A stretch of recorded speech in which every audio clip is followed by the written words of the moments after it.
ફાલ આવો મીંડો છે, રીંગણી વાવી છે હા. અને મિત્રો આ રીંગણીમાં એક ફાયદો છે કે ઉનાળામાં સફેદ થતા નથી અને ઉનાળામાં રીંગણી વાવવાની નહીં.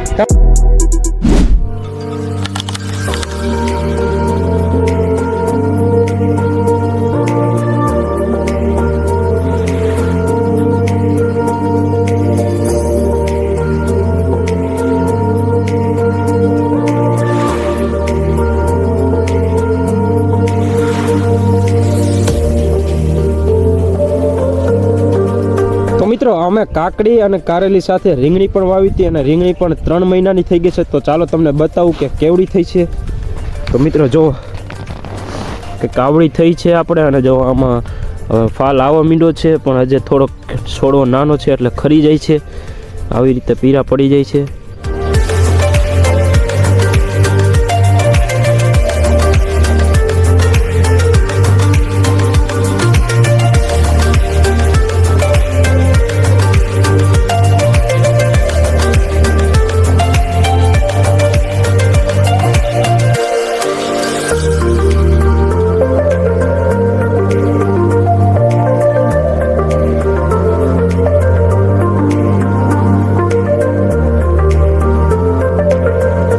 આપણે રીંગણીનું વાવેતર કંઈક 5 પારા કર્યા છે અને આપણે રીંગણી વાવી છે હા.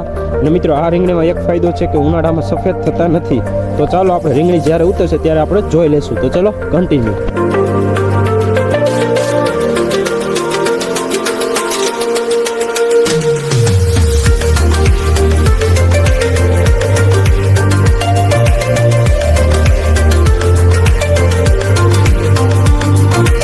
ફાઇનલી આપણી રીંગણી 3 મહિનાની કમ્પ્લીટ થઈ ગઈ છે અને એમાં ક્યાંક ક્યાંક હવે રીંગણા દેખાય છે. તો ચાલો તમને બતાવું.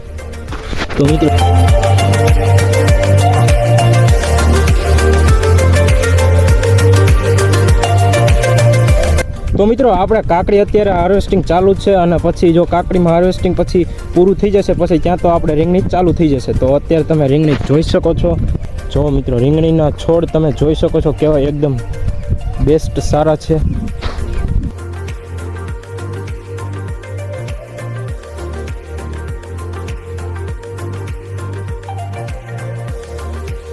તો મિત્રો ફાઇનલી આપણે જે કાકડીમાં રીંગણી વાવી હતી જે 3 મહિના પછી રીંગણીનું હાર્વેસ્ટિંગ ચાલુ થઈ ગયું છે. રીંગણા ઘણા સારા છે, ચાલો તમને બતાવું. મિત્રો જો રીંગણા લાગત દેખાઈ ગયા છે. હવે જો મિત્રો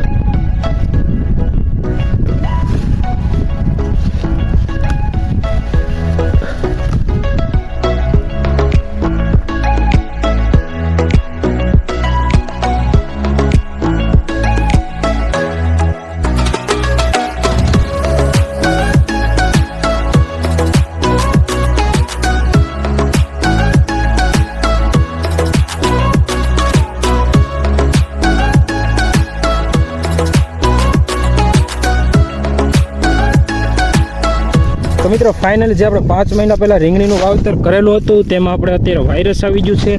તો અત્યારે આપણે રીંગણી ઉપાડવી પડશે અને ઉનાળામાં રીંગણી વાવવાની જ નહીં. તમે પણ ન આવતા અત્યારે રીંગણી થશે જ નહીં બધી, અને રીંગણા પણ થશે તો સફેદ રીંગણા થશે અને ભાવ પણ અત્યારે ઓછો હોય છે ઉનાળામાં. તો રીંગણી વાવવાની જ નહીં. મિત્રો જો રીંગણી કંઈક આપણે આવી થઈ ગઈ છે. જો આવું કંઈક વાયરસ આવી ગયો આપણે એટલે અત્યારે આપણે રીંગણી ઉપાડવાની શરૂઆત કરી દીધી છે અને અત્યારે આપણે હવે હાવે મલ્ચિંગ વીખી નાખવાનું છે. અને મિત્રો આ રીંગણીમાં એક ફાયદો છે કે અત્યારે આપણે હાથે ઉપાડી છે, નકર આપણે ચીપીએથી ઉપાડવી પડે છે, પણ અત્યારે મલ્ચિંગમાં છે એટલે હાથે ઉપડી જાય છે. અને આપણે આમાં પાણી પણ 2 મહિનાથી જવા દીધું નથી કારણ કે કાંઈ ભાવે નહોતો અને રીંગણા પણ એવા બધા થતા નહોતા. તો અત્યારે ચાલો અત્યારે આપણે રીંગણી ઉપાડવા માંડી.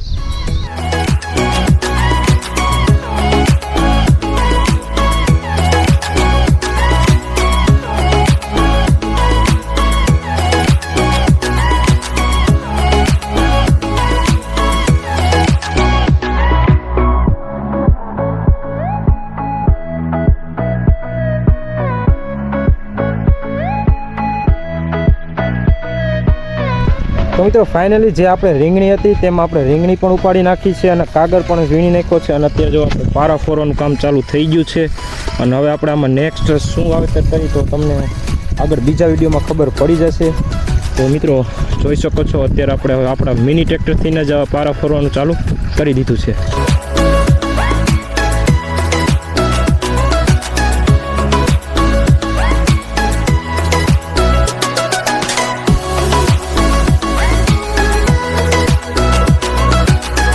મિત્રો ફાઇનલી આપણે દાંતી હકાલી નાખી છે અને પારા પણ ફોડી નાખ્યા છે. તો મિત્રો હવે નેક્સ્ટ આમાં શેનું વાવેતર કરશું તે બીજા વિડીયોમાં આવશે. તો વિડીયો સારો લાગ્યો હોય તો ચેનલને સબસ્ક્રાઈબ કરી નાખજો. તો ફરીથી મળશે એક નવા વિડીયોમાં.